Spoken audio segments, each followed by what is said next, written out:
Ooh yeah. Are you at the gym? And you need something to listen to? Ooh yeah. I got an idea.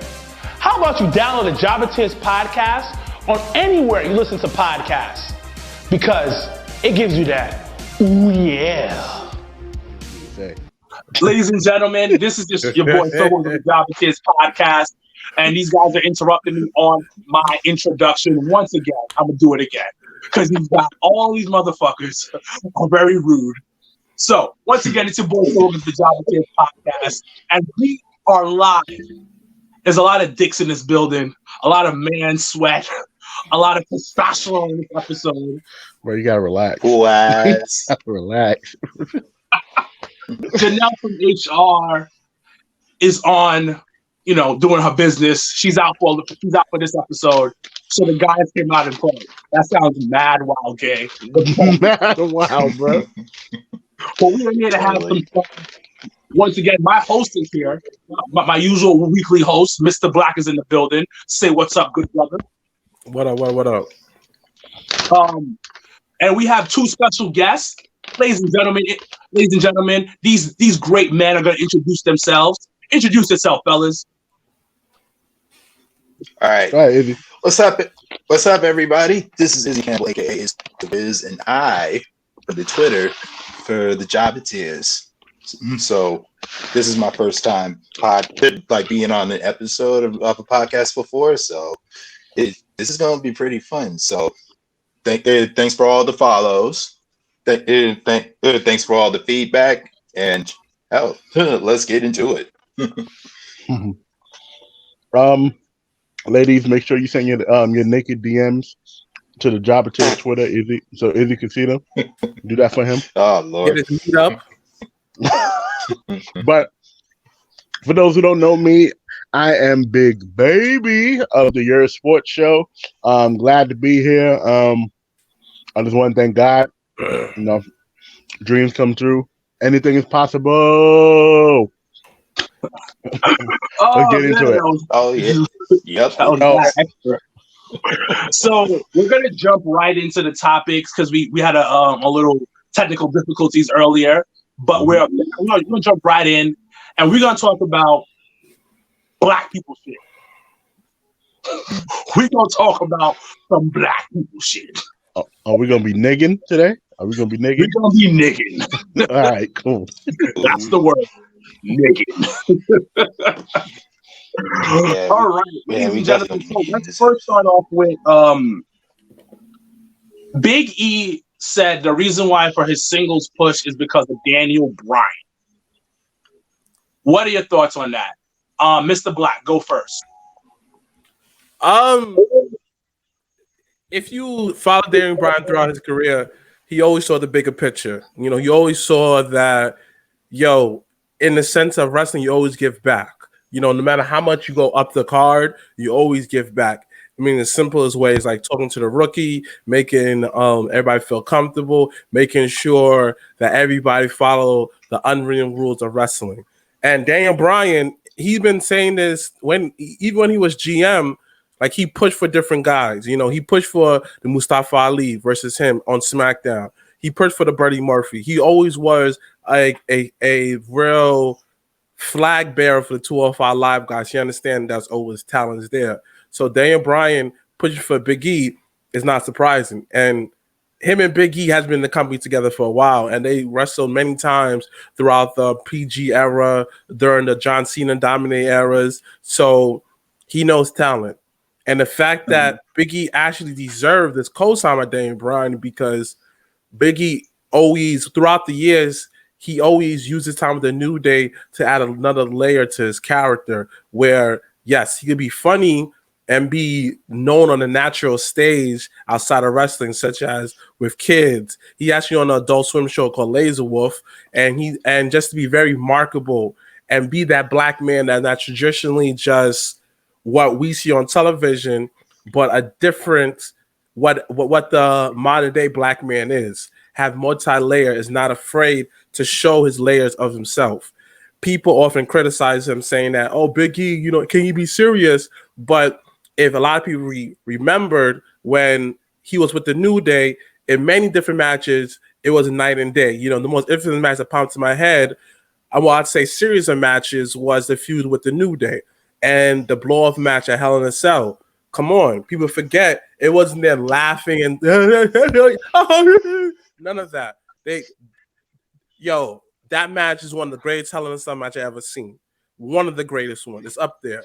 So that co-sign that Daniel Bryan is correct, and I'm not surprised because Daniel Bryan understands the business as a whole, that as you are taking from the business, you also got to give back for the next generation. Oh, Izzy, the Wiz, what do you think? I think that like we've seen Big E like in his singles push. A lot of people didn't know that like he used to be NXT champion. Like let's think about it. Like NXT champion. Izzy, are you killing somebody in the background? Oh, sorry. Sorry. Sorry about that. It's all good. What I was saying is like Biggie is like more. Biggie was like NXT champion.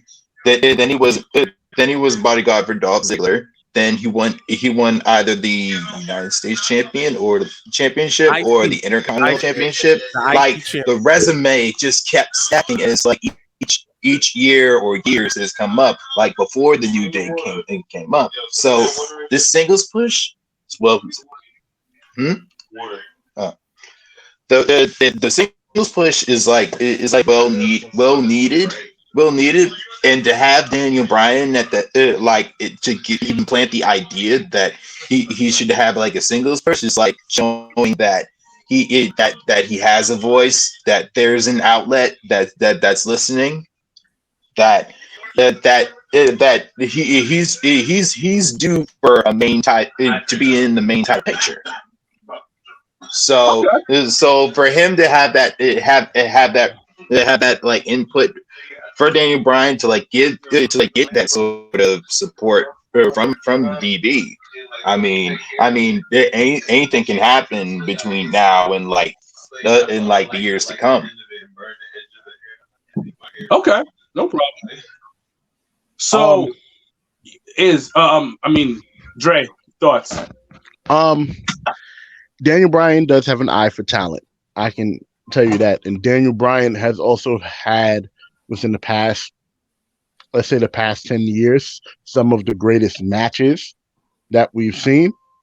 And he still has a few more in him.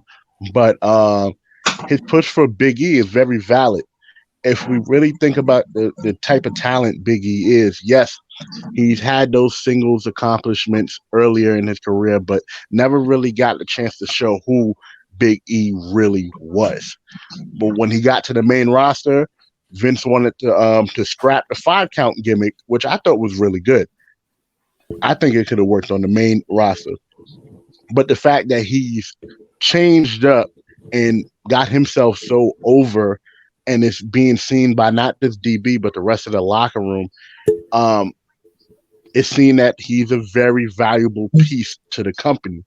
And I think his character being as flexible as it is to work any type of style of match, it just adds to the card. So I think Daniel Bryan honestly was spot on by trying to push Big E. So now that makes perfect sense. So we went to one side of the coin, which is pushing for somebody, liking somebody, speaking very highly of somebody. So we're going to go to the other side of the coin. Booker T and the Sasha Banks feud. Oh, shit. Recently on, it was on Talking Smack. Booker T and Sasha had a little words for each other. It spilled over to Twitter, and Twitter got a hand of it and started coming at Booker T. But Booker T has just recently said some things, and I'm going to read it out to you guys. Booker T explains why he said he doesn't like Sasha Banks. Booker T explained his comments during his podcast. Look, man, I don't care what people think and what they say about me. That's my opinion. If I like someone or I don't like someone, what if I say I don't like Sami Zayn? Are they gonna blow up the internet? What if I say I don't like Bailey? Are they gonna blow up the internet? I'm trying to read here. What if I say I don't like you? Are you gonna blow up the internet? I mean, guys, relax. Relax more than anything. Sasha Banks and I is something that her and I have to hash out. This is between us. It's not between anybody else except for Sasha Banks and myself. She says she's a 5-time champ. Great. She is a Grand Slam champ as well. I give her props.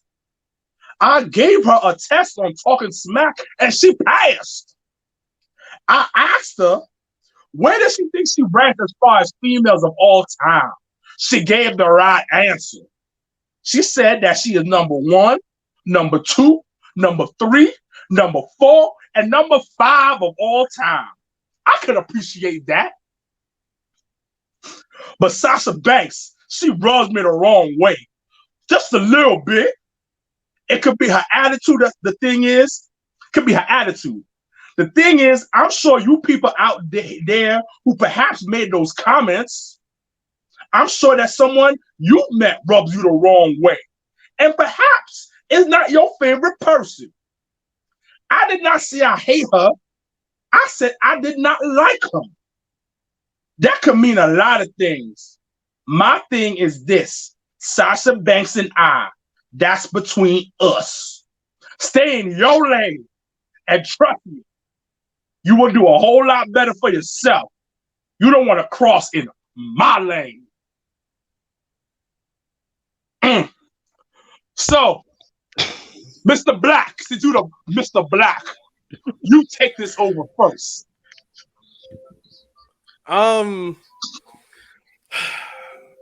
Booker T's entitled to his opinion, he's definitely entitled to his opinion. And we have this unwritten rule within Black people where, like, we're not allowed to criticize each other. And yo, hold on. Why is brother in the background? Okay, I'm sorry. Go ahead, Mr.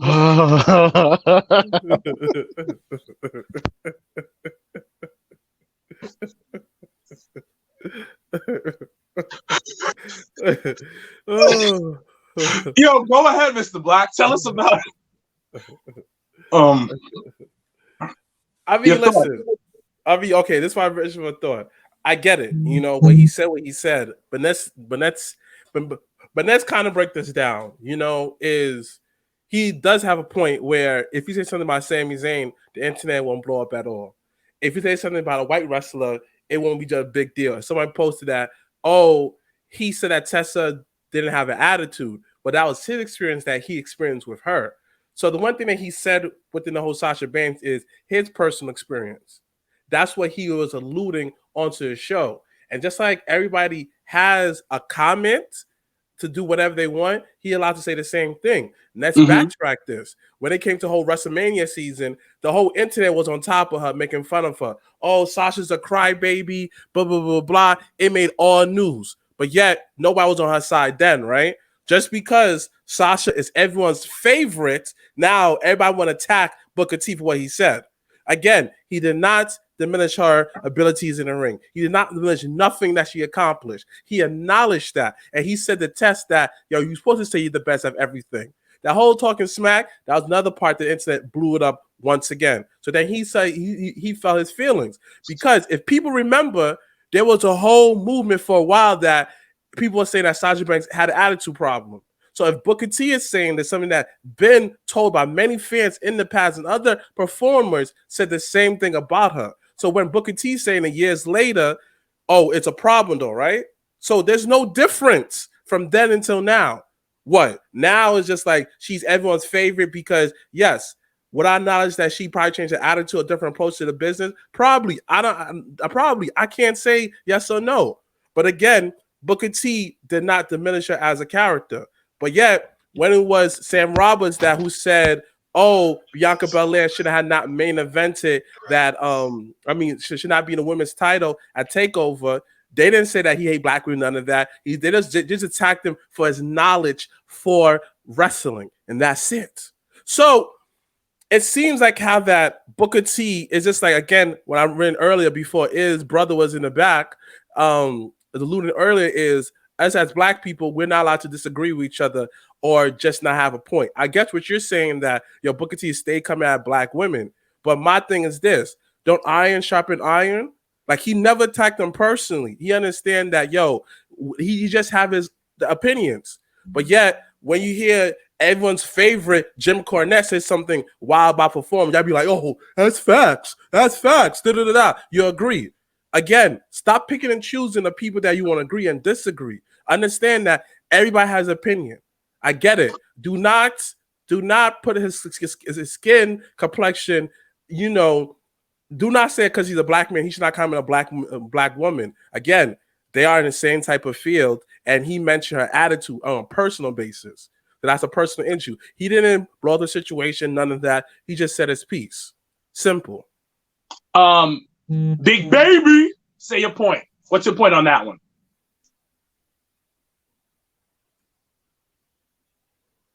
Dang. What happened? Why can't we hear her? My fault. Sorry. You can hear me now? Yeah. He said nothing about her wrestling ability. Nothing. Absolutely nothing. Everybody is entitled to their own opinion about people's attitudes. As you mentioned, the Tessa Blanchard thing.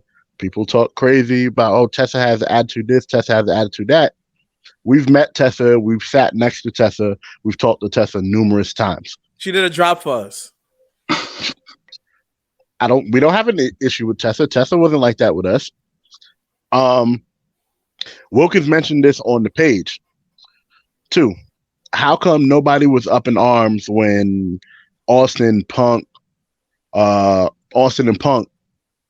walked out or had their issues with the company and started acting like babies? Where was the issue there? My thing is, I get Booker sometimes says some off the wall stuff, but he's never said anybody's wrestling talent was bad. Exactly. Never said anything about her talent. Yes, Sasha could come off with an attitude. There's other fans who have said it too, but that doesn't diminish the type of talent she has. It's like somebody says, we have a podcast. If I don't like somebody and I say it on my podcast, that's my personal opinion of them. That shouldn't determine your opinion of them. And like I said, honestly, I like the talking smack thing. I didn't see there was nothing wrong with it. I didn't see nothing wrong with the talking smack thing. He advanced Sasha Banks as a character and made people want to like her more. Booker did his job. Booker did his job.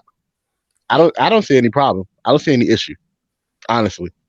So I'm gonna jump in real quick. Wait, before you say something, but nobody was nobody was giving him props when he gave all the praise to Bianca Belair, right? Oh, the internet forgot that part, right? Right. No, so I'm gonna jump in on this one, and it's because I posted in the group. Mm-hmm. A couple of things you guys said is correct. Mm-hmm. He never diminished her skills and everything. Now, there's two folds to the situation when he mentions attitude. It seems like a personal attack. That's my thing. It seems like a personal attack on her. You also mentioned Sam Roberts and Bianca Belair, correct? Yeah. And when that happened, Sam Roberts did get attacked for that. But not the same way as Booker T. They attacked for, like I said, they attacked him for his wrestling knowledge. No, they didn't attack. They said the same exact thing that they said about Booker T. They were attacked because I remember that particular moment that it happened. Well, I was wrong. So he did that.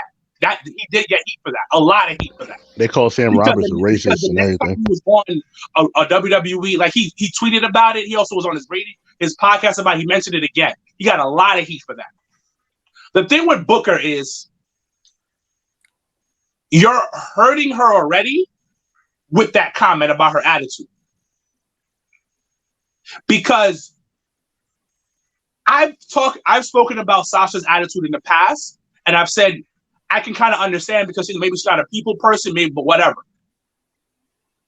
But at the same time, you're giving more fuel to the fire about her having a bad attitude.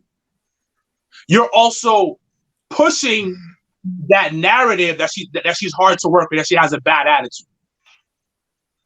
And personally, I have met Sasha, the sweetest woman in the world.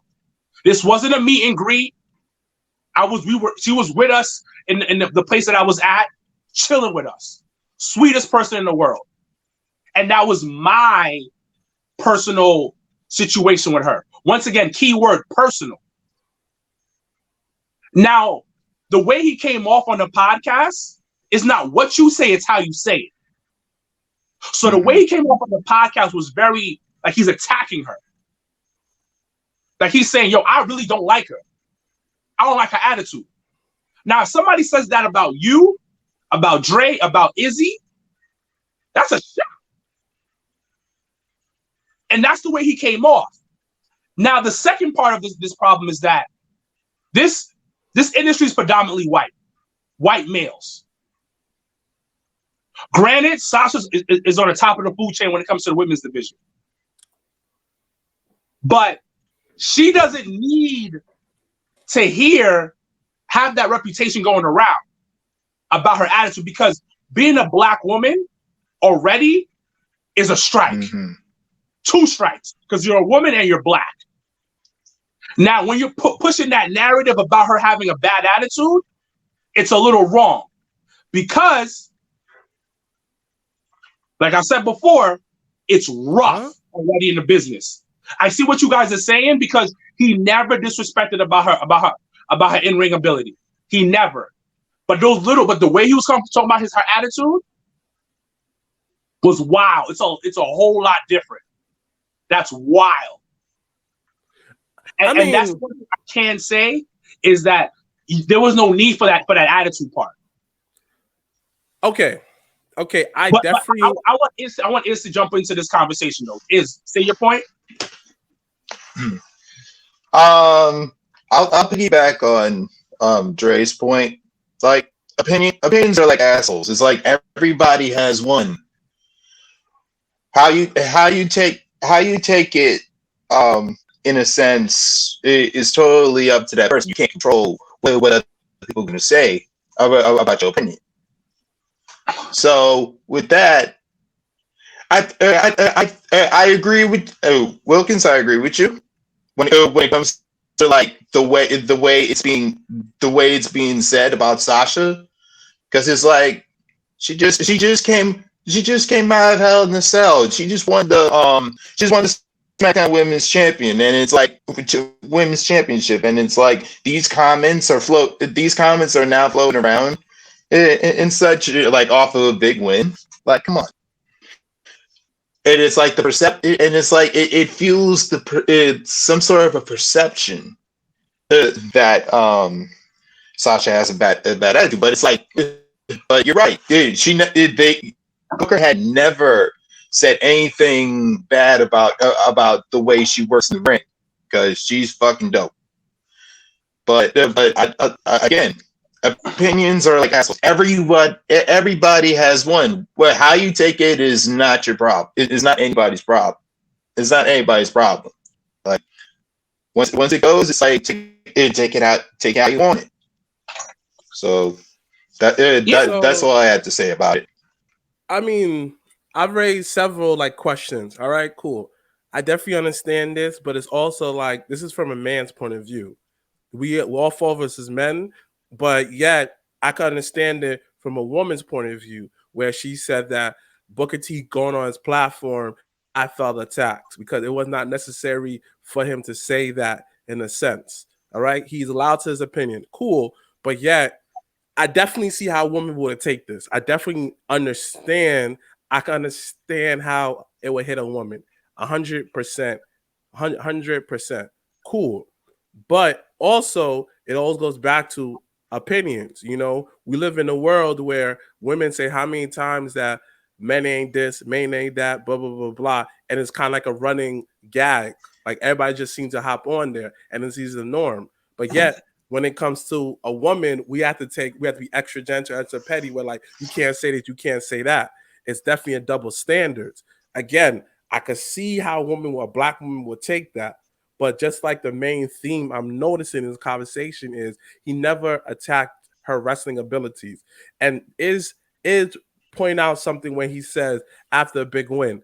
For him to say that comment after what she had accomplished and being the most celebrated black woman in WWE, the timing was wrong. He should have never said that at that moment. So if he had said it in more of a later, there is no perfect time to say that, honestly, because you can't say it when everybody's piling on her, what she didn't, and you can't say it when she's winning because either way, you're going to sound like a hater. So certain comments, one of my homegirls like to label it, certain comments should not leave the kitchen table. You know, of course, you know, when we had Janelle's Underground for our very different viewing parties, there's some stuff that we say that does not leave, Janelle Underground. Don't leave there, it stays there. So we have to, nobody talks about Janelle Underground, all right? What happened to Janelle Underground? Stay at Janelle Underground. So that's a new name. Janelle Underground, yes. Keep that. So, but Mr. Black, let me finish. So I understand that he should have made that comment. Certain comments he should have definitely, again, Booker T should definitely would approach it a different way, because him being like an elder, his words hit harder than someone else. So I definitely understand where everyone's coming from, and I agree with the women. I mean, can I say women? Yes, with the women where Booker T, come on, bro. Like, we are attacked on so many different levels, and at this point, we should not worry about our negatives right now. We should embellish all our positivity. We have a government that don't care about us. So, yeah. It's basically the biggest thing is that he is just talking out his ass, in my opinion. Mm-hmm. And he's having a conversation that he would have with the homies, like you mentioned, and put it on a public platform. Yeah. Like, in my opinion, he shouldn't have said that because she already gets that, and he knows how the business is. But yeah. I don't know Booker T, but from what it is, he don't give a fuck. He's about himself. He's trying to do what he got to do for himself, and I got no problem with Booker, and I understand what he was trying to say, but I think like you said, he chose the wrong time to say it. But wait, quick question before we move on. Yeah. If I know Booker had a run-in with Jazz already, right? But hypothetically speaking, right? What if Jazz said these comments about Sasha Banks? What if Jazz said these comments about Sasha Banks? Would the sensitivity still be as heightened as it was because it's Booker T? Because if Jazz or Miss Jackie said it, would it be the same heightened sensitivity? So typical black women don't supporting each other narrative. Yeah, right. It would be that. Yeah. But the thing about it, go ahead. But the thing about it for me is it's still not good. Right. Because you've been in the game before. Mm-hmm. You know how it is. So you putting that narrative on me is gonna hurt me regardless. Right. Like, this is what we fight for a lot of times. Where you have these old heads at top who's keeping everything to themselves. Mm-hmm.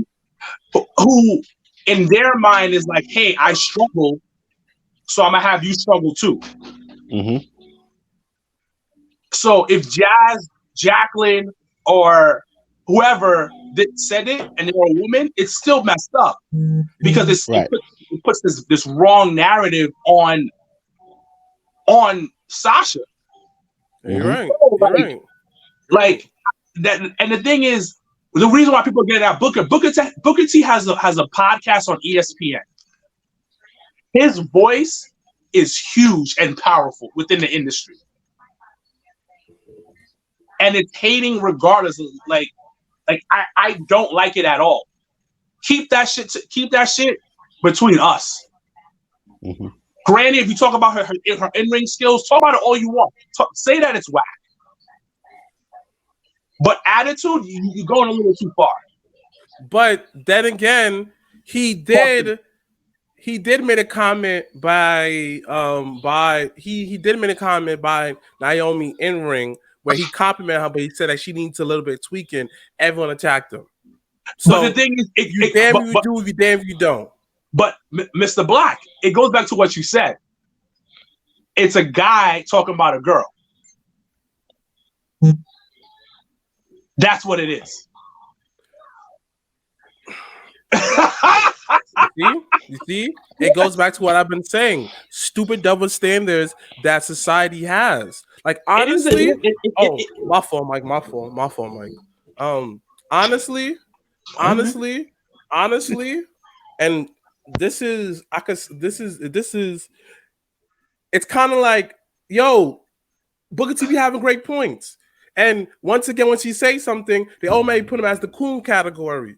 But yet, he has so many different women of color come out of his school. People of color come out of school, end up being like, yo, how they, like, again, shout out to Tyree, a prolific, big man, know how I'm carrying himself. Every time he walks in different establishment, you sense a sense of professionalism from him. And who is his teacher? Booker T. But that's not the point. That's not the point. The point is of why we're talking about this is because of the fact that you know how hard it is. You know about reputation. And you have so much power within the community right now that saying those things is not being helpful. It wasn't a helpful comment. You know what I mean? He did talk to the mic.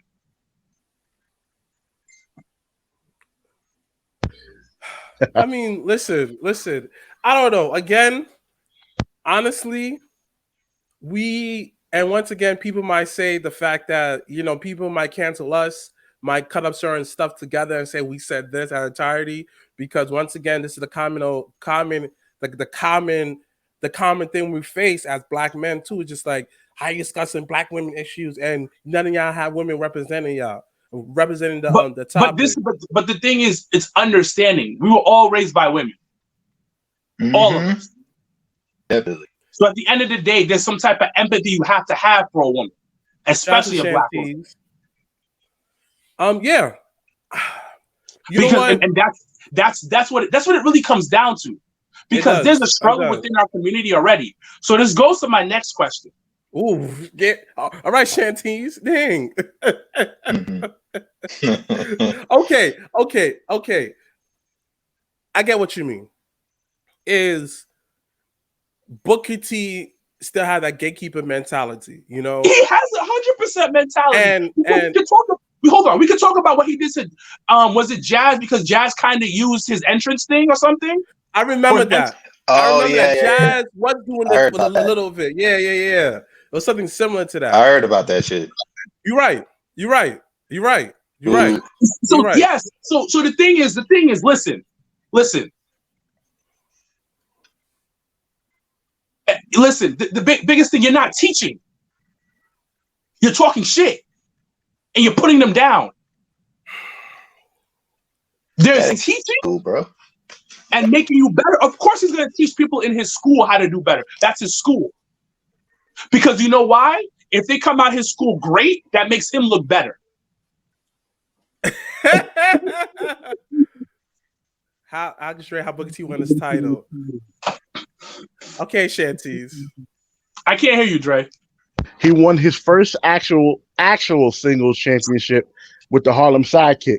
But in terms of world championships, he won his first world championship with the Bookend, which is a hit on the rock bottom. But I digress.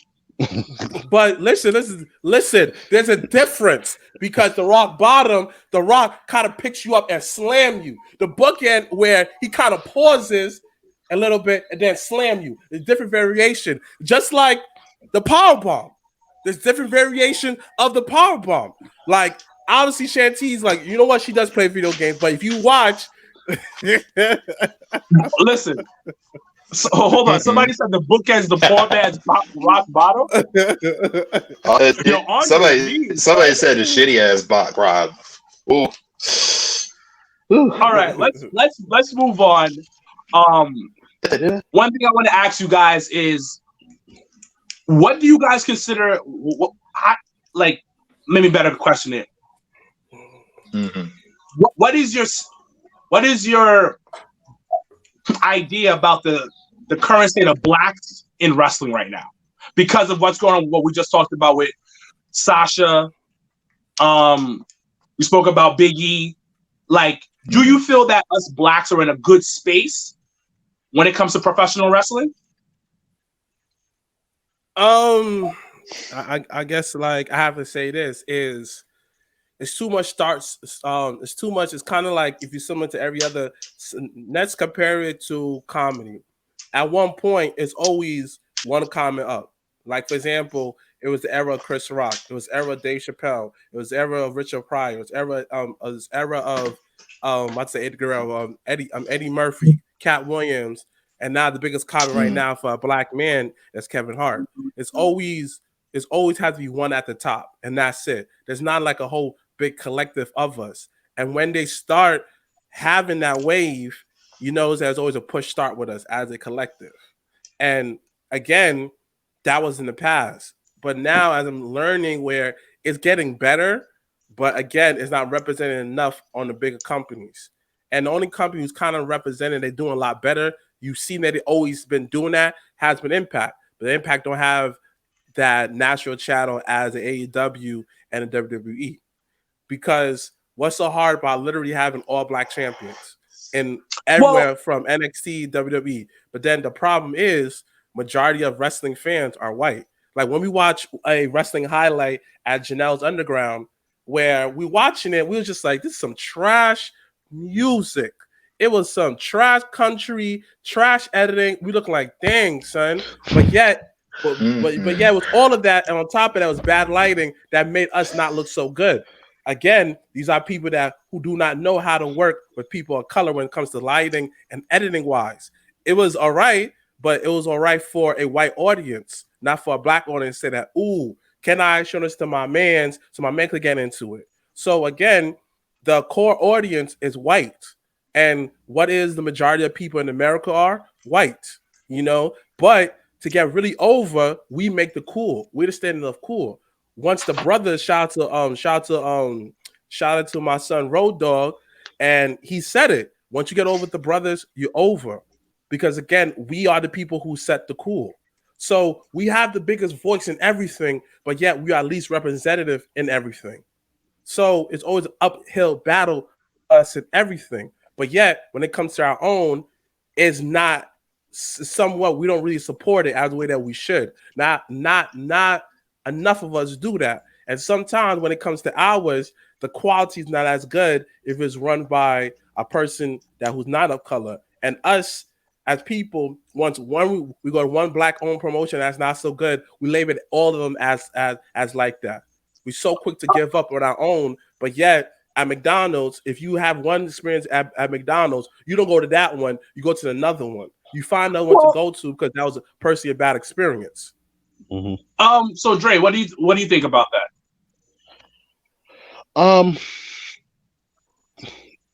I think when it comes to like what he said, everybody needs to be more unified and not have the crabs in the barrel mentality. In terms of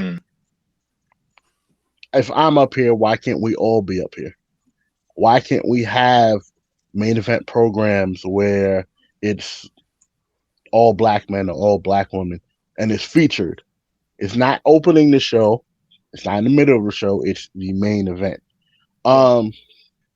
In even in like not just the major promotions, even in independent wrestling, how come not a lot of black people are featured? And it's because of what Black said. Most wrestling fans are white, and sometimes it feels more of Because I hate to put people. Shanti said Booker's in a barrel. Shanti saw the roll tonight. Yeah, sometimes it just feels like call her a butter roll. See what I did there? Like we're only performing for the white people, and we're not performing for our own. And that can be looked at as damn, like we don't want to see that up there at top. So I just think that everybody has to be more unified. That's how it's going to get done. Shout out to MVP with the Hurt Business. That one of the greatest things that's happened in the past couple of years with an all black faction outside of the New Day. He pretty much had a program going on with all of the black talent on Monday Night Raw. All of them. And Mustafa Ali.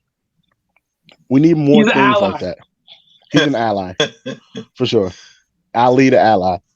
What are your thoughts?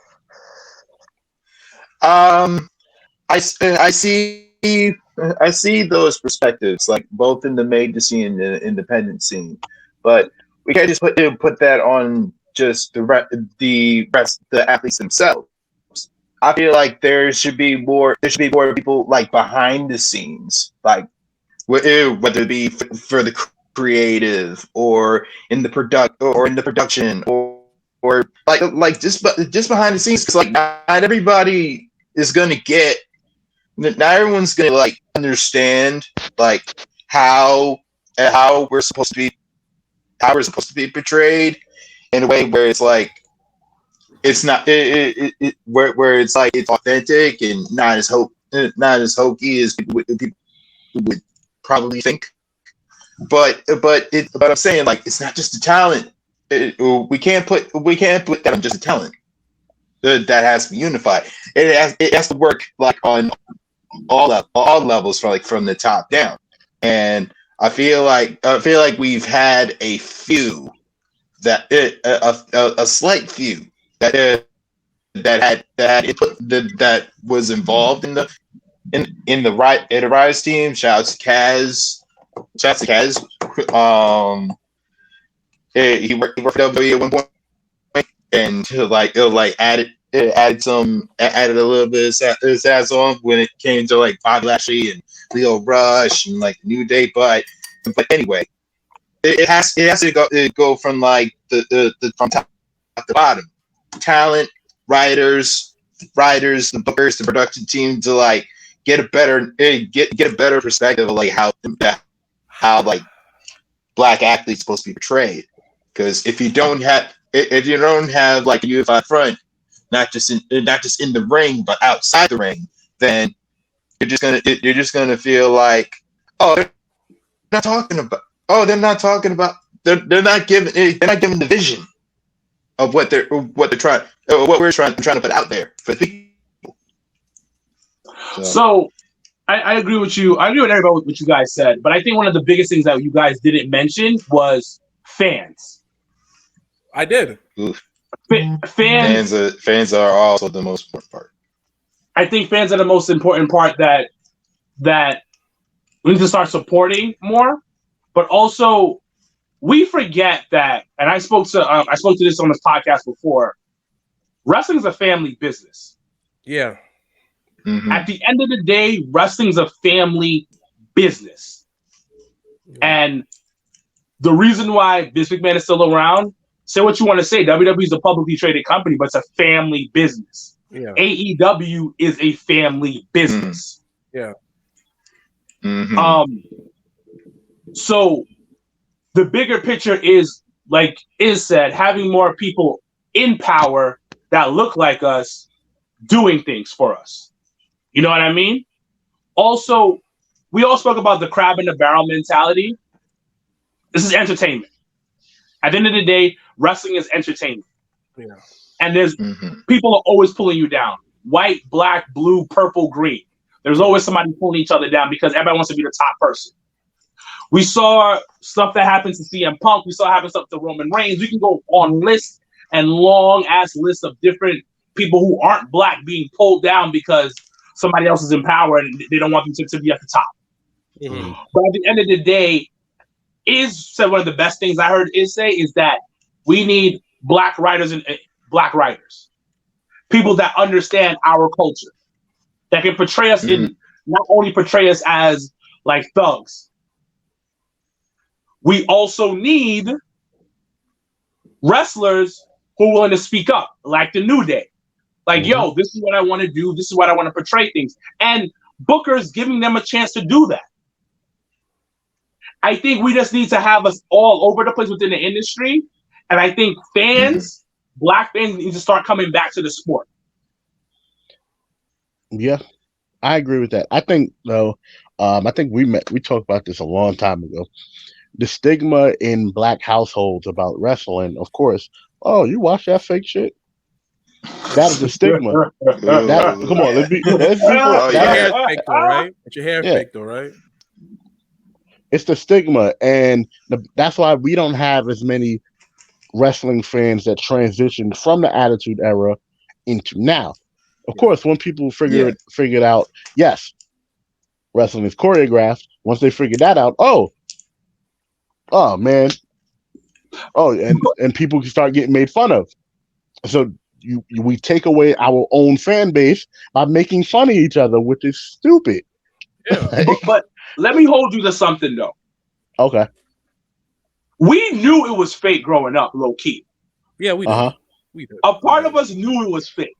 Yeah. Because remember they did what's the thing that they did? It was they did a whole special on Fox 5 showing all the Yeah. like the behind the scenes stuff. And I was The real super young when rockers allowed to do that, huh? Oof. I was super young when that happened. And people still stayed. The one thing about the Attitude Era, which nobody really kind of understands why we were had such an influx of black fans, the Attitude Era was very hip hop. Yeah. Look how Kevin Nash dressed. Look how the DX carried themselves. Like it was rock and hip hop combined within that Attitude Era. Because one thing about wrestling at that time, it was pop culture.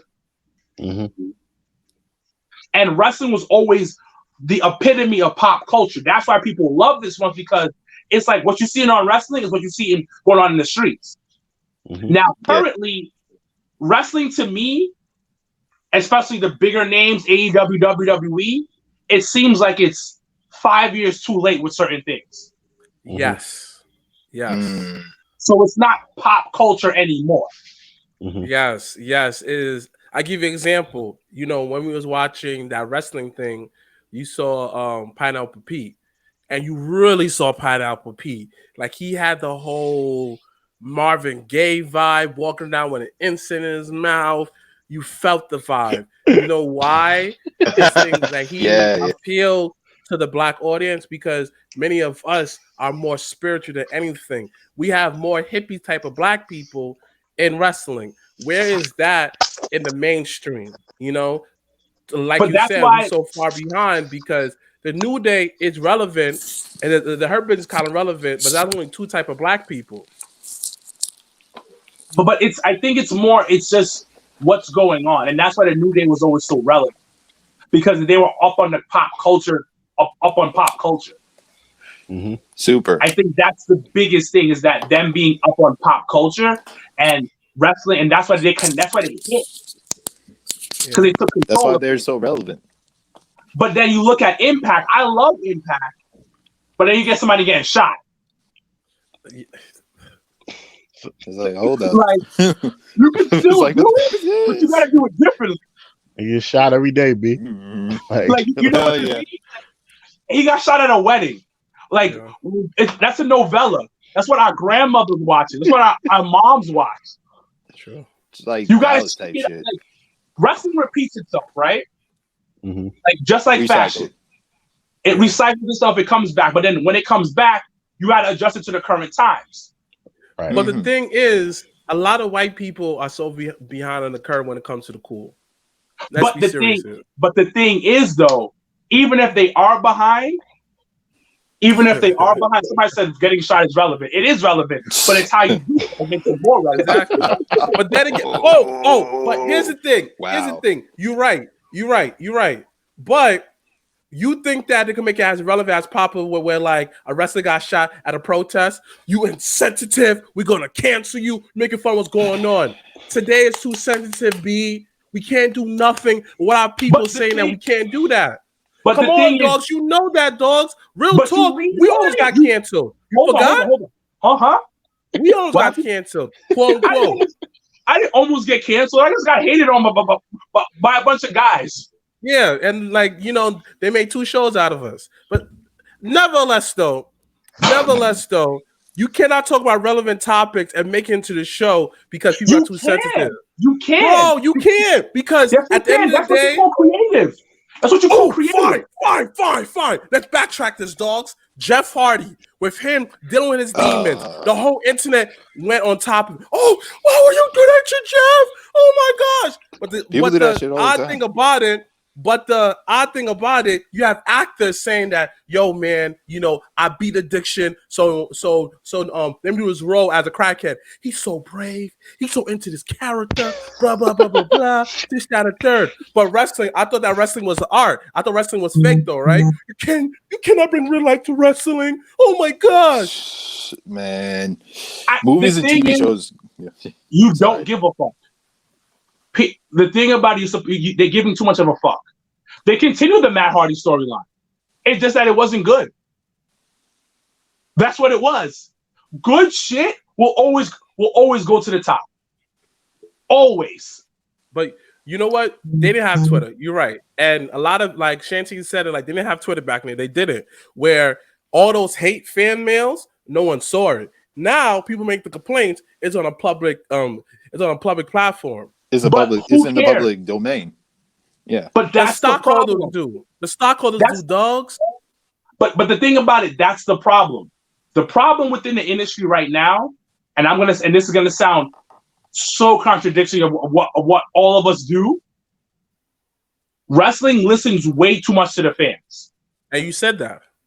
And the problem is when it comes to that is that, you know, you have a kid and you know what's good for the kid. But you listen to the kid. No. Doesn't work that way. That's what it is. You don't listen to the kid. The kid doesn't know what's supposed to be done. I see what you mean. Like, I get it. Like, no. Like stop. Like, just stop. Yes, you take feedback. Like, if they feel like this guy should be a top guy, yeah, you can kind of feed him that. There's a middle ground. That's why AEW is such in this influx of like being good, being bad, because they're so obsessed with listening to the fans. Sometimes us as fans, it can fall on deaf ears. It can really fall on deaf ears. Now, I'll give you an example. What if they had turned Roman heel years ago? Would it still hit today? What is your point? No. They did it at the right time. But to piggyback off what you said about listening to the fans, yes, you're 100% right. Wrestling sometimes listens too much to the fans, but on the other side of that sword, sometimes they don't listen to the fans when stuff are blatantly in their face. It's a damned if you do, damned if you don't with wrestling in general. So, because if you push somebody that the fans really want, and then they suck, it's like, y'all wanted this, but then the fans get mad. Oh, he sucks. Why did you push him? Because y'all said so. And then the opposite. Somebody who's really good, who gets put over and is actually good, now the fans are like, this is not the person we wanted. Okay. I mean, you can't please everybody. You sound great. Sorry, I had to switch because my Bluetooth was draining. So yeah. Thank the You sound Lord. amazing now. Now we can like really talk to you now. Right. Yeah. It took you about 54 minutes. Love you, bro. Stop it. But Love I you. was saying like you can't like with the fan with wrestling listening to too many fans. It's like we're spoiling them in a sense, but at the same time, it's like it's kind of like a catch 22 because like it's like what Dre said, like you push somebody that the fans like and find out over time that like they suck. It's like, hey, you asked for it. Like be careful what you wish for type of shit. But you know there's a fine line between like getting too much feedback and then not listening to a damn thing and just doing something totally different than what you expect from what you're seeing in the ring or like in storyline form. So it's like a scale. It's like the pendulum swinging. It's like it can swing one way, it can swing to the other. You never know. It depends. Yeah, you're right. We'll move on because we've been talking about an hour now about this. Mm-hmm. All right, guys. Thunder Rosa is not going to NWA. What are your thoughts on that? She's staying. No, she's not going. Oh. Gotcha. She's actually staying in NWA. That was like a joke I was trying to do. You fucked it up. God, I'm trying to get the joke off but like I said, Billy Corbin. That shit was ass. Huh? Shut up. Billy Corbin confirmed that Thunder Rosa is definitely staying her ass in NWA until 2021, and her ass ain't going nowhere. Y'all need to cut this shit out. So, what are your thoughts on that? Do you think she should leave when her contract is up or stay? I think she should travel the world and experience the world of wrestling. She's only 5 years in, right? I believe so. She's only 5 years in. Continue to travel the world and, stay clear of injury. Keep building your brand back in Texas. And if your ultimate goal is to wrestle less dates and get more money for those dates, that's when you choose between national exposure with AEW or WWE. AEW needs her. Let's say that because they do need her, but the bigger chance to have some dream matches is in the E. So travel the world a little bit, build your brand, and then go to the E. I mean, that's always a default answer, though. But who knows in a year from now how the whole wrestling scene is going to be? Because 2020, hopefully, whatever happens, we get the wrestling might be way different, where all these hot rhythm wrestlers are not just in WWE, but multiple places. So I do agree with the concept of travel the world, shout out to Coming to America 2 coming out very soon, and Soyo Royal Oats. Make appearance in New Japan, make appearance in Shimmer, make appearance in even actual shows. Is Shimmer still up? Who? Is Shimmer still up? Shimmer's still around, yeah. I believe. Shimmer, go whatever. And hey, by the time that you come full circle around, you end up becoming bigger than NWA to the point you say, you know what? I don't want to go to WWE. I still want to be independent, because a woman like Thunder Rosa is very key when it comes to the independence game. And also, she's going back to MMA. Who knows how big her name will be in MMA, what if she climbed up the ranks and just killing it? So that's another star to her resume, So build your brand, train, perfect your craft. So by the time you're ready to choose, you're able to be your own boss lady. Shout out to Master P. Shout out to Mia X. Shout out to them. I don't know why I shout them out. Makes no sense. What's your thought? Honestly, where should she go? honestly, I've been looking closely into Thunder Rosa for a little bit right now. Like ever Well, since she was, that's because you have a crush on her. I do, I do. I ain't afraid to admit it. She fine as Fuck fuck. it. She, Fine as yes, fuck. she, yes, she is. Yes, she is. But I've been watching her because she used to be Cobra Moon in Lucha Underground. For those who didn't know, once she popped up in the NWA, and saw her like in ring quality. Oof, I was like, okay, okay. She means business, and it's like she can do that. She can do MMA. She can do Exactly. all types of stuff. And Exactly. she's been in Japan too. A lot of people don't know that as well. So she's building up quite a resume so far, even with 6 years in the business. And I feel like she can travel to like travel to different promotions on top of running her own promotion, Mission Pro. Um, I think she has a event called the Tournament Out of Hell with all women's wrestler show, I Mm-hmm. believe, coming out next month. But I believe like Thunder Rosa should keep traveling to like places like Impact, places like ROH, because she's proving that she's an asset to any women's division, whether it be major or independent. And I feel like she's going to be very valuable.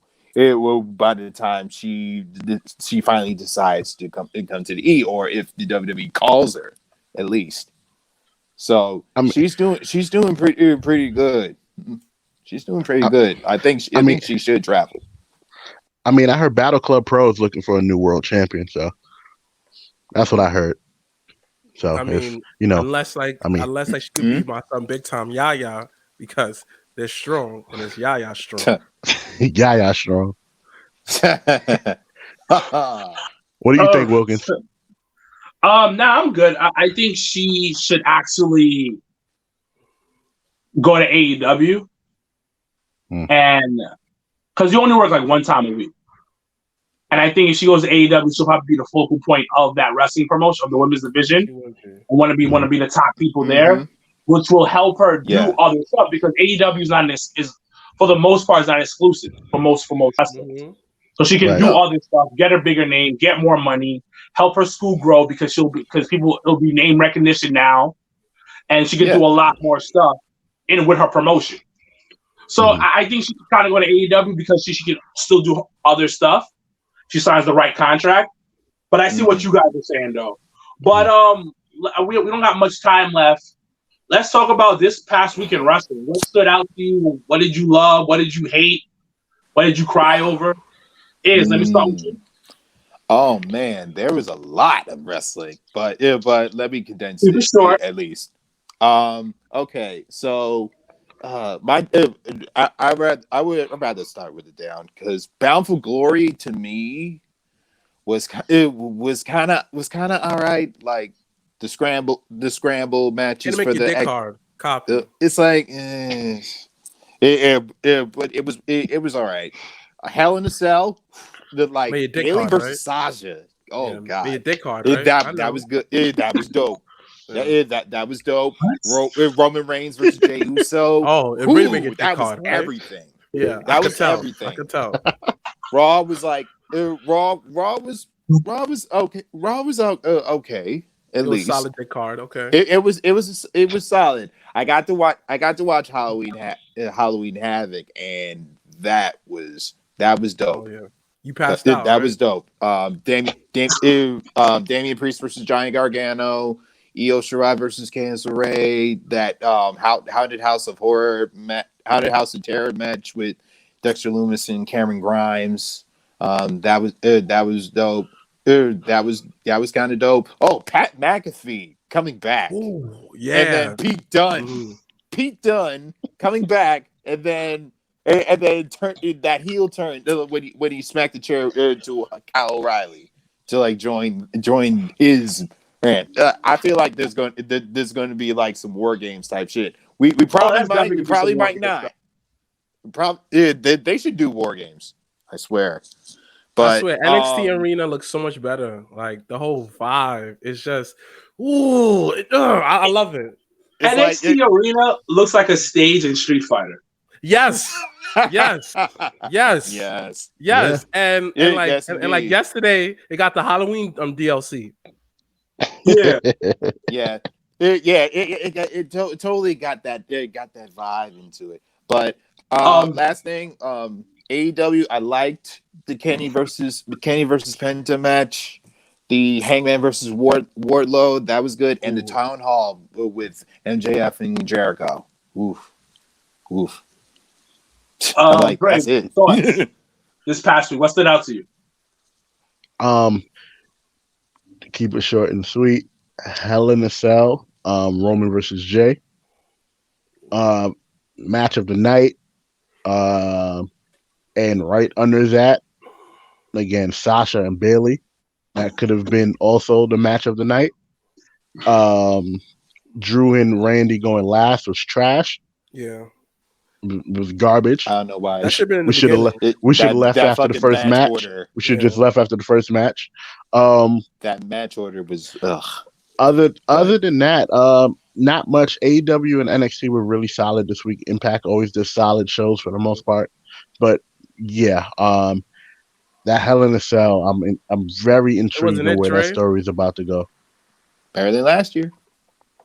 I mean, I could defend last year. For me, what stood out to me is I could kind of defend that. I'll make it real quick and defend it. I felt it was ahead of its time, that main event, because if it happened during the whole everyone's doing cinematic matches, it would have worked. Because you're allowed to Bray Wyatt, it limited his creativity because Bray Wyatt is a horror monster. And it followed a horror movie where you thought the bad guy got his uppance, buried the bad guy, the next thing you know, boom, came out of it, said that you can't hurt me. I see at the sequel. And at the sequel, he won. So that Big match dick energy, alone, Bray. and Oh, that's yeah. why I've been saying that Bray is ahead of its time, also with the Randy Orton match. Because you remember, at home we saw it, but in the audience they didn't see it. So it wasn't a very good match in the arena. So imagine if that same match happened at WrestleMania this year. It would have been way better. Because look at the creativity he had with, Big Match John. He took John Cena to a level where you like, wow. So even the whole internet talking about it in a positive way. So last year's Hell in a Cell was just too ahead of its time. And a lot of stuff that Bray does in the past was too ahead of its time. Because when you did give him the right creativity, it worked. Him versus the New Day, and like in the in that whole what is it, Firefly Funhouse, whatever match they had, that was very solid, very good, very good. But again, he didn't have much creativity. It should have been more a fleshed out storyline ahead of its time. So fast forward to what I noticed today, this week in wrestling, really stood out to me. It was, again, I mentioned this last week's show, is Mustafa Ali and Retribution. Again, it shows me shades of CM Punk and Nexus, where similar build, where somebody just put out a leader, someone try to get everyone over. But that's why I said last week, where hopefully this leads to something bigger for Mustafa Ali. Because if you notice, they showing who they were prior to that. So let's see what happens. So that's definitely stood out for me. Another thing that definitely stood out to me is, I have to say, NXT as a whole, because it reminds me why NXT was good on the network. It gave me network shades. And some people complain that, the championships are not as long as it used to be, et cetera, et cetera, et cetera. You could have got away with that in the WWE network. You understand? Now, when you're on network TV, you got to create different episodes. Just like my brother mentioned last week, where you got to keep people coming back for more. Now, what is going to happen in Johnny Wrestling next part of his story when you turn the page? It gives you one, I want to keep on coming back for more type of feel, and you need that. You can't get away with lengthy titling that people will get bored with it. So, and NXT as a whole definitely was excellent. and just to tie up everything in general, is this week in wrestling was pretty solid. Definitely solid. Again, shout out to Daniel Bryan. Once again, just one thing that stood out to me too, one last thing was watching Randy Orton growth on the timeline with him versus Undertaker when they mentioned on WWE Network. And you saw the growth as a character where he was talking, where understanding his character, he knows who he is. Grown, like, funny thing about it, how he was saying that I did this, where there's too much currency, allowed kerosene on my shoes, blah, blah, blah, blah. To me, that symbolized reckless Randy Orton. He will not do that right now because he understands the bigger picture where I cannot be so reckless. I got to think logically. This is why it reflects in his wrestling style, where he's not so reckless. He takes his time because I could dismantle you like that. So it taught me that you need guys like Randy Orton to always be willing to take the loss because they understand there's always a bigger picture. So that, to me, all those things definitely stand out to me when it comes to this world of wrestling this week. Nice. For me, wrestling was pretty dope this week. I'll make it quick. Roman versus Jay, phenomenal storytelling. But the biggest thing for me this week was WWE's women's division. And talk to us. It goes back to what I've always been saying, how great the division is. But y'all didn't mention Raquel Gonzalez versus Rhea Ripley. Rhea Ripley. How can I forget? Oh my God. That match was amazing. That was a female horse fight. And then you also have their women's title match. Io and Candice. Tables, ladders, and scares. Yeah. Leo and Candice put on a clinic as well. Then you had Sasha versus Bailey, another clinic type of match. WWE's women's division is on another level. It is so above like everybody else right now on the Western Hemisphere. Of what they're doing on TV and on pay-per-view is absolutely amazing. The best thing for AEW that I saw is, regardless of how corny that musical last week with MJF and Chris Jericho was, their storyline is continuing going on. And that town hall meeting, I fucked with it because it's relevant to the political climate that we have right now. Shout out to Ortiz with that promo. Ortiz, phenomenal promo. It made sense because it was like, yo, we don't trust you. Who the hell are you? Yeah. So, those are things that stuck out to me. Impact with the whole gunshot incident. It was stupid. But everybody gonna die. I could. It was everybody gonna die. Everybody gonna die. Pew pew. Yo, before we get off, let's talk about the slave voice that you did for Booker T. Made him sound like he was the number 1 draft pick in the slavery draft this year. like to take master, fresh out of like Alabama. Overseers. Bro, sound like a hefty ass slave, bro. Like he was a hefty slave. Came out of the slave draft, like coming out of Alabama. Like shit. Thank you guys for joining us. This was fun. Continue rocking and slocking and molly-whopping. I think that's what it goes. Pause. I don't know. Oh no. I'm gonna keep it real with that damn Twitter machine. I'm gonna keep doing it. It was me. But guys, it was a pleasure. We'll talk soon. I'm about to go eat my dinner. Yeah, peace, too. Negroes and Nicolettes. And I love you guys. Later. Hashtag Black Excellence. Hashtag I was over, got the hands in motion. If you go with rolling, no need to focus. Traveling states and over oceans. You gotta wait till your coast chosen. Trying to have lines outside the show like Harry Potter releases at Barnes and Noble.